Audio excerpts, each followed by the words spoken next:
Escola Bíblica Dominical, Igreja Júbilo, Jandira. Classe Semeadores de Cristo, hoje dia 6 de setembro de 2020. Os professores Stephanie, Valadão e Ciro estão aqui preparados para mais uma aula com o título hoje da lição, A Autoridade Suprema do Evangelho de Cristo. O texto áureo da lição está em Romanos capítulo 15, versículo 29. E bem sei que, indo ter convosco, chegarei com a plenitude da bênção do Evangelho de Cristo. O apóstolo São Paulo aqui, ele declara o desejo de ir à igreja de Roma e lá ele declara que chegará com a plenitude, ou seja, completamente revestido da bênção do Evangelho de Cristo. O texto bíblico básico está em Romanos capítulo 1, versículos 1 a 6 e os 15 e 17. Paulo, servo de Jesus Cristo, chamado para apóstolo, separado para o Evangelho de Deus, o qual antes prometeu pelos seus profetas nas Santas Escrituras acerca de seu filho, que nasceu da descendência de Davi segundo a carne, declarado Filho de Deus em poder, segundo o Espírito de santificação, pela ressurreição dentre os mortos, Jesus Cristo, nosso Senhor, pelo qual recebemos a graça e o apostolado para a obediência da fé entre as gentes pelo seu nome, entre os quais sois também vós chamados para serdes de Jesus Cristo. E assim, quanto está em mim, estou pronto para também vos anunciar o Evangelho, a vós que estáis em Roma. Porque não me envergonho do Evangelho de Cristo, pois é o poder de Deus para a salvação de todo aquele que crê, primeiro do judeu e também do grego, porque nele se descobre a justiça de Deus de fé em fé, como está escrito, mas o justo viverá pela fé. A palavra introdutória nos leva à palavra evangelho, que significa boas novas, faz parte da lista de vocábulos essenciais ao cristianismo. Seu significado expõe a autoridade e o poder que remonta à sua origem. É o Evangelho de Deus e de seu Filho, levado a efeito por meio de seu Espírito. Vamos ler as referências. Paulo, servo de Jesus Cristo, chamado para apóstolo, separado para o Evangelho de Deus. Porque Deus, a quem sirvo em meu espírito, no Evangelho de seu Filho, me é testemunha de como incessantemente faço menção de vós. Romanos 1, versículos 1 e 9. Porque o nosso Evangelho não foi a vós somente em palavras, mas também em poder e no Espírito Santo e em muita certeza, como bem sabeis quais fomos entre vós por amor de vós. 1 Tessalonicenses capítulo 1, versículo 5. Nesse estudo, vamos apresentar aspectos básicos do Evangelho, a saber, sua natureza, seu propósito e também a responsabilidade atribuída por Cristo à Igreja de transmiti-lo aos pecadores. Nos dias atuais, é necessário compreender o seu significado bíblico, para que não vivamos uma distorção do Evangelho, como o que aconteceu com duas das primeiras comunidades cristãs, e como acontece muitas vezes com o uso do adjetivo evangélico na mídia publicitária.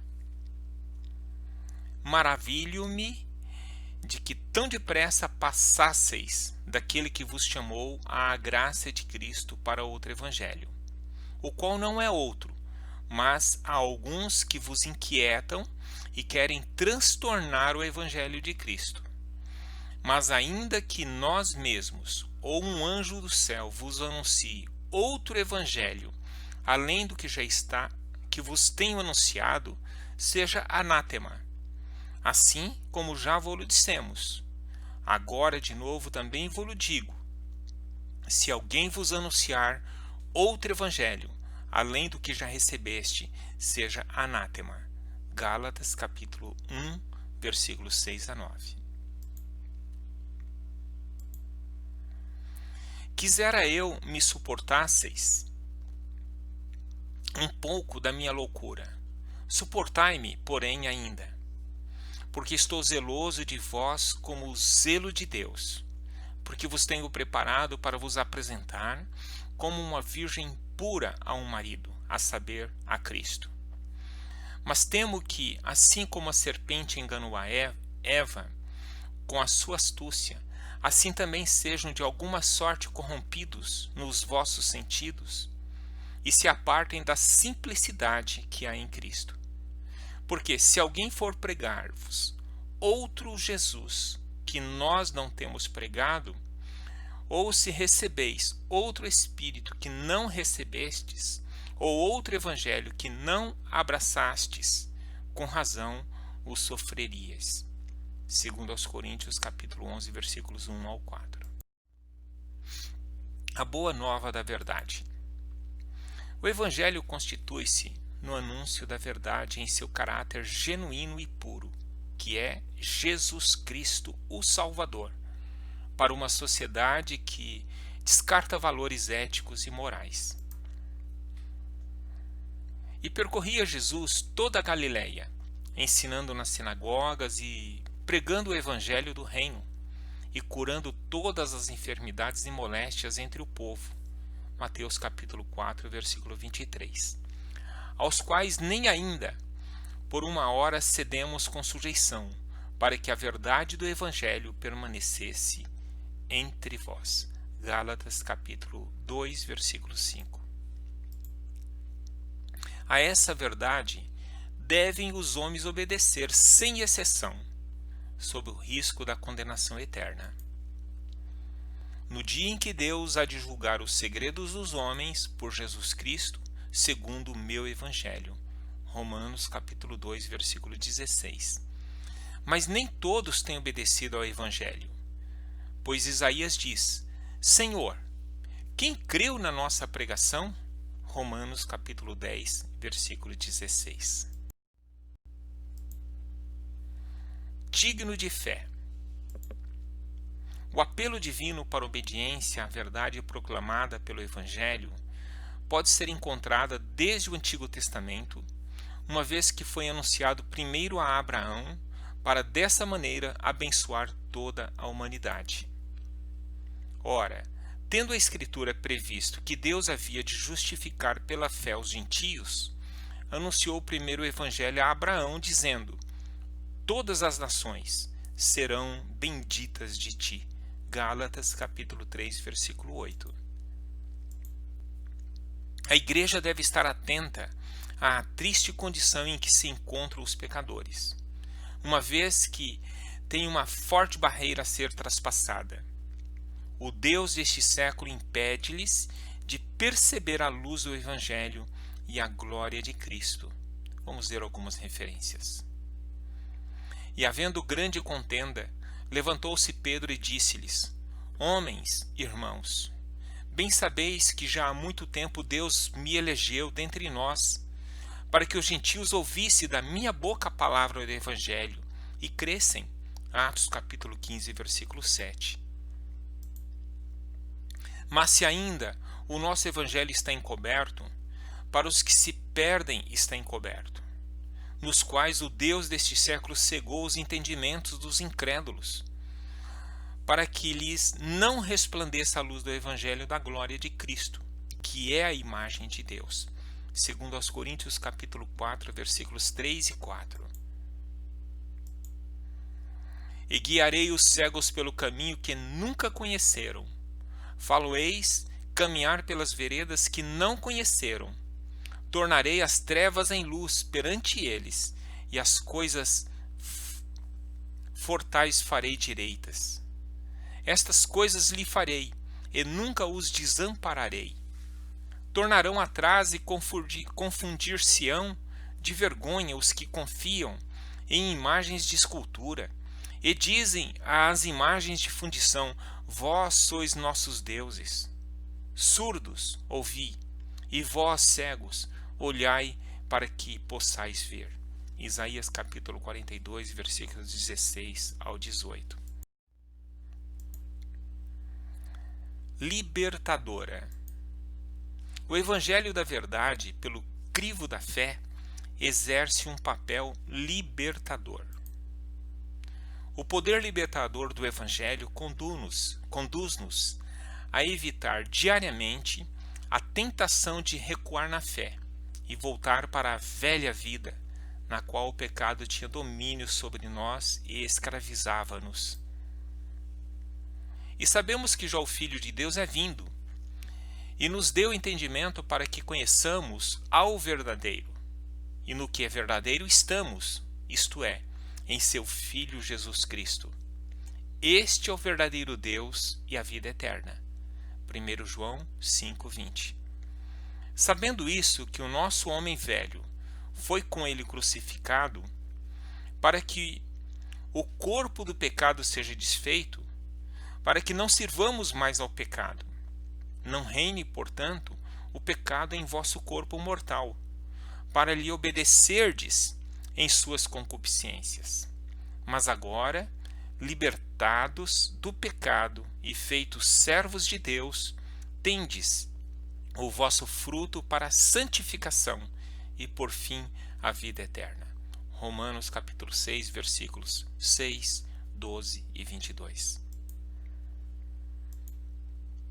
A verdade do Evangelho não permitirá que desvaneçamos, pois a fé produz liberdade. Também esperançosa. O Evangelho tem poder para trazer esperança, e de sua mensagem não podemos apartar-nos. Porque tudo que dantes foi escrito, para nosso ensino foi escrito, para que pela paciência e consolação das Escrituras tenhamos esperança. Ora, o Deus de esperança vos enche de todo gozo e paz em crença, para que abundeis em esperança pela virtude do Espírito Santo. Romanos capítulo 15, versículos 4 e 13.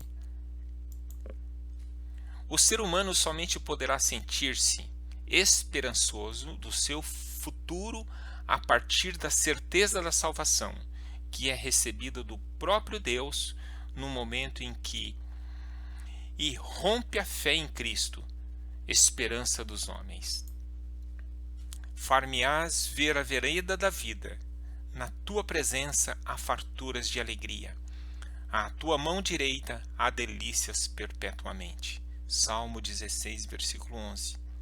E o próprio nosso Senhor Jesus Cristo, em nosso Deus e Pai, que nos amou e em graça nos deu uma eterna consolação e boa esperança. Segundo aos Tessalonicenses, capítulo 2, versículo 16.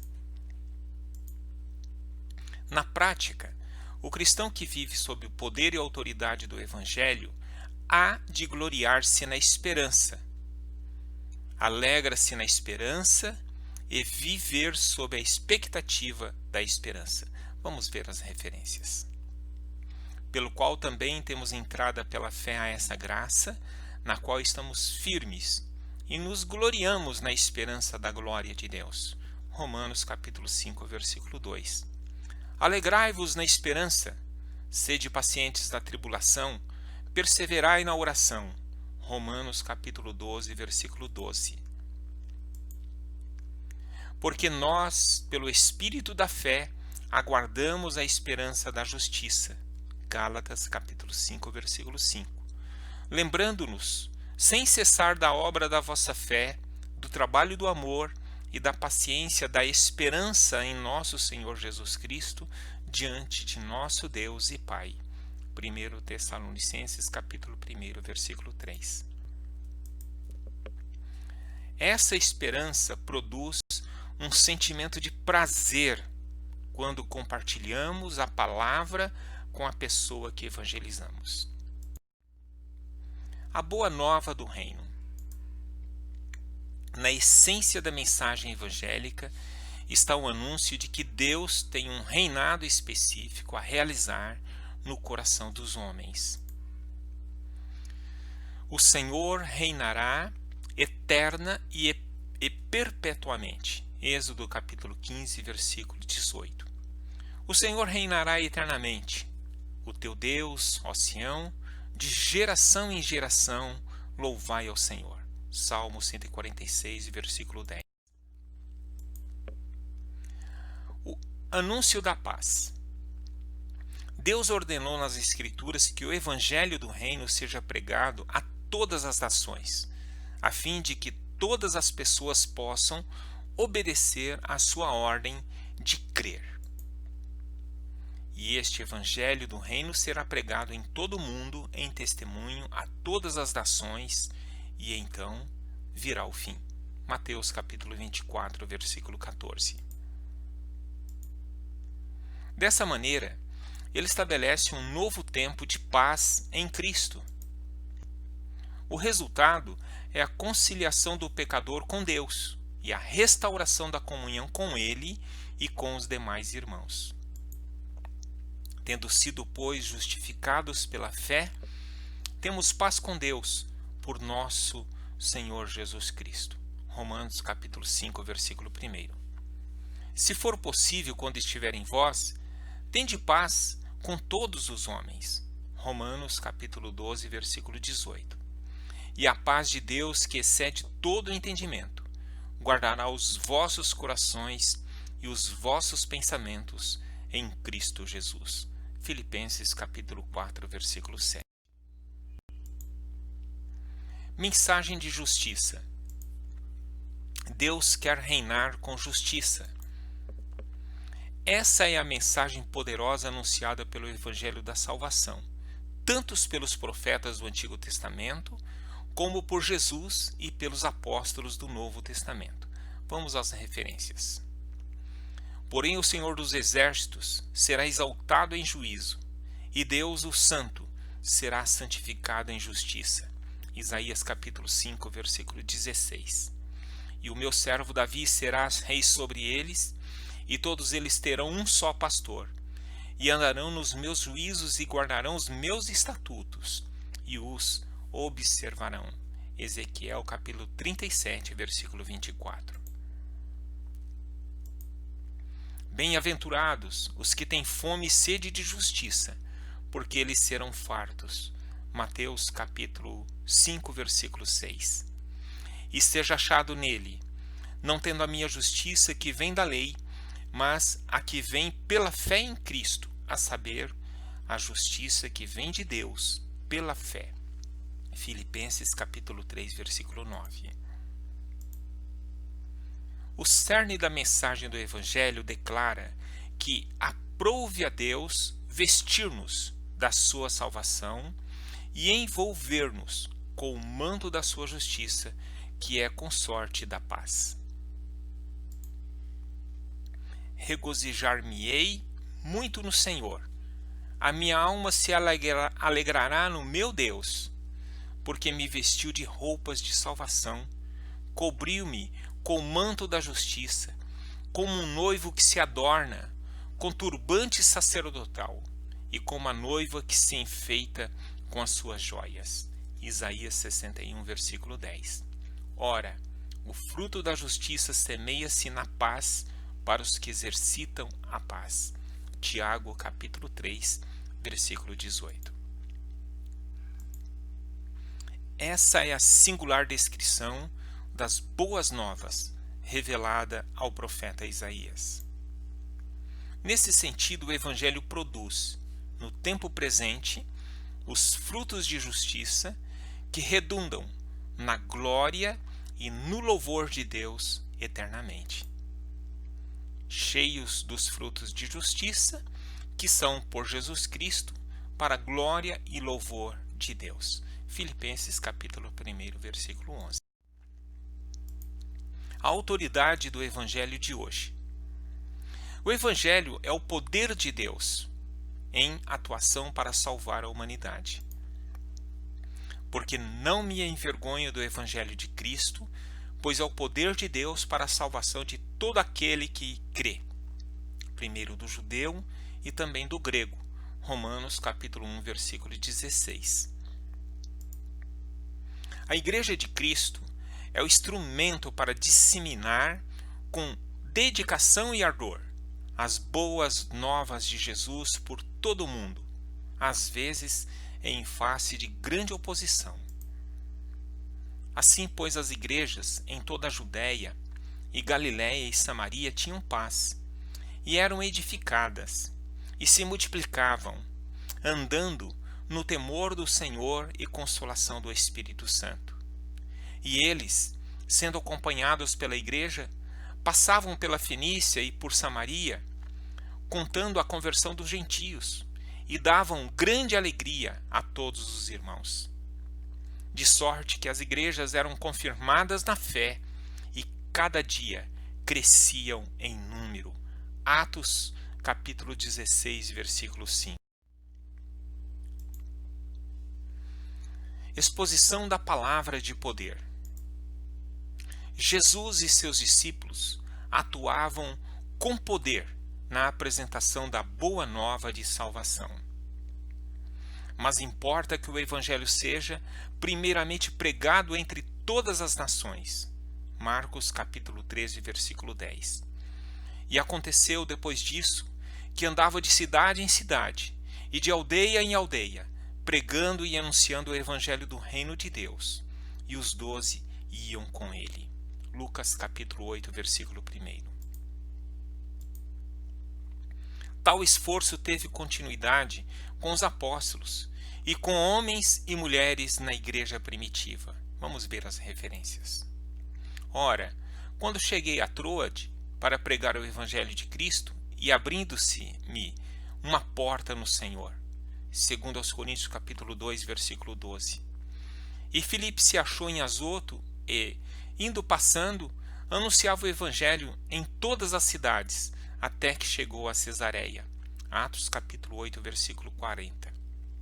E peço-te também a ti, meu verdadeiro companheiro, que ajudes essas mulheres que trabalharam comigo no Evangelho, e com Clemente, e com os meus outros cooperadores, cujos nomes estão no livro da vida. Filipenses capítulo 4, versículo 3.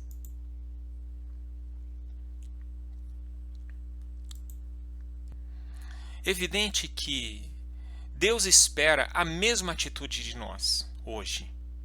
Para esse fim, confiou-nos o Evangelho. Vamos às referências. E disse-lhes: Ide por todo o mundo, pregai o Evangelho a toda criatura. Marcos capítulo 16, versículo 15. Porque se anuncio o Evangelho, não tenho de me gloriar, pois me é imposta essa obrigação. E ai de mim, se não eu anunciar o Evangelho. 1 Coríntios capítulo 9, versículo 16. Portanto, não te envergonhes do testemunho de nosso Senhor, nem de mim, que sou prisioneiro seu. Antes participa das aflições do Evangelho, segundo o poder de Deus. 2 Timóteo capítulo 1, versículo 8. Divulgação acompanhada de sinais. Isaías profetizou que as boas novas seriam acompanhadas de sinais, cuja função é manifestar a glória do Messias, ou seja, a sua divindade. Em Isaías capítulo 61, versículos 1 e 2, diz: O Espírito do Senhor Deus está sobre mim, porque o Senhor me ungiu para pregar as boas novas aos mansos. Enviou-me a restaurar os contritos de coração, a proclamar liberdade aos cativos e a abertura de prisão aos presos, a pregar o ano aceitável do Senhor e o dia da vingança do nosso Deus, a consolar todos os tristes. Esses sinais foram realizados para que as pessoas cressem que Jesus era o Cristo, o Filho de Deus, e fossem por ele vivificadas. Jesus principiou assim os seus sinais em Caná da Galileia e manifestou a sua glória, e os seus discípulos creram nele. João 2:11. Então Jesus lhe disse: se não virdes sinais e milagres, não crereis. João 4:48. Durante os primeiros anos da história da igreja, muitos sinais e maravilhas eram concedidos aos apóstolos pelo Senhor para validar a condição de ministros ordenados por Deus e para comprovar a veracidade dos testemunhos deles. Como escaparemos nós, se não atentarmos para uma tão grande salvação, a qual, começando a ser anunciada pelo Senhor, foi-nos depois confirmada pelos que a ouviram, testificando também Deus com eles, por sinais e milagres e várias maravilhas e dons do Espírito Santo, distribuídos por sua vontade? Hebreus capítulo 2, versículos 3 e 4. Dessa forma, entendemos que sinais, milagres e evidências sobrenaturais que acompanham a pregação do Evangelho demonstram sua autoridade. Os sinais do meu apostolado foram manifestados entre vós com toda paciência, por sinais, prodígios e maravilhas, segundo aos Coríntios capítulo 12, versículo 12. Detiveram-se, pois, muito tempo, falando ousadamente acerca do Senhor, a qual dava testemunho à palavra da sua graça, permitindo que por suas mãos se fizessem sinais e prodígios. Atos, capítulo 14, versículo 3. Vamos à conclusão desta lição. O verdadeiro Evangelho anuncia a graça oferecida por Deus aos que estão mortos em delitos e pecados, anunciando-lhes o poder que foi dado ao Salvador para trazê-los à vida. E que este poder encontra-se disponível a todos, pela fé em Jesus. E vos vivificou, estando vós mortos em ofensas e pecados. Efésios capítulo 2, versículo 1. Na verdade, vos digo que quem ouve a minha palavra e crê naquele que me enviou, tem a vida eterna, e não entrará em condenação, mas passou da morte para a vida. João capítulo 5, versículo 24. Vamos agora para vermos o nosso aprendizado desta lição. Aqui tem uma atividade para fixação de tudo aquilo que vimos e aprendemos nesta lição. Conceitue Evangelho e discorra sobre a sua finalidade. Pense aí um pouquinho e eu vou aguardar aí a resposta. Claro que os irmãos já sabem, né? Então vamos lá. Evangelho significa boas novas e constitui-se no anúncio da verdade em seu caráter genuíno e puro, que é Jesus Cristo, o Salvador. Vamos para a segunda questão. Em que sentido podemos dizer que a igreja tem um caráter instrumental na salvação dos pecadores? Claro que sabemos. O Evangelho é o poder de Deus. Está lá em Romanos capítulo 1, versículo 16. Em atuação para salvar a humanidade. A Igreja de Cristo é um instrumento para disseminar, com dedicação e ardor, as boas novas de Jesus por todo o mundo, às vezes em face de grande oposição. Essas referências nós já vimos durante a lição. Atos capítulo 9, versículo 31, 15, 3 e 16, 5. Esta lição foi baseada na revista Lições da Palavra de Deus, número 58, da editora Central Gospel, Autoridade Espiritual, conteúdo 6. Assim, concluímos o estudo de uma lição que não terá fim. Enquanto vivermos, proclamaremos o Evangelho, as boas novas de salvação em Cristo.